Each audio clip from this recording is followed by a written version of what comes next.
Menteri Kelautan dan Perikanan Sakti Wahyu Trenggono berencana membuka kembali keran ekspor benih lobster atau benur dengan menggandeng Vietnam. Padahal, sebelumnya ekspor benur sempat dilarang, usai adanya kasus korupsi izin ekspor benur yang menyeret menteri sebelumnya, Edi Prabowo. Trenggono mengatakan rencana tersebut masih dikaji para ahli dan ditargetkan rampung pada akhir Januari 2024. Untuk menjalankan rencana ini, Menteri KKP akan menggandeng Vietnam agar melakukan budidaya benur di Indonesia. Ide tersebut tercetus saat aparat patroli KKP menangkap sejumlah nelayan asal Vietnam yang melakukan pencurian dan penyelundupan benih lobster di wilayah perairan Indonesia. Saat berkunjung ke Vietnam untuk membahas masalah nelayan yang ditangkap, Trenggono berkesempatan melihat budidaya lobster yang ada di sana.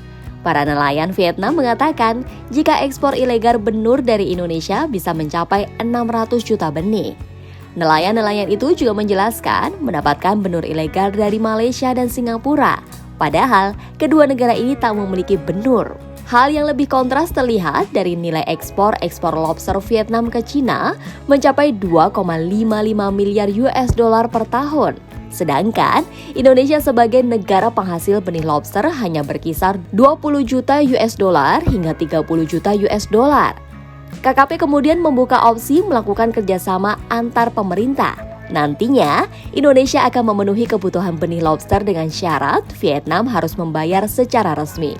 Artinya, anggap saja misalnya berikan 200 juta bibit saja. Kalau 301,5 triliun rupiah jadi PNBP, itu manfaatnya besar, kata Menteri Kelautan dan Perikanan Sakti Wahyu Trenggono.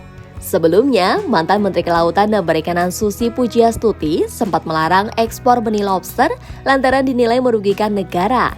Larangan itu kemudian dicabut saat Edi Prabowo menjabat Menteri KKP.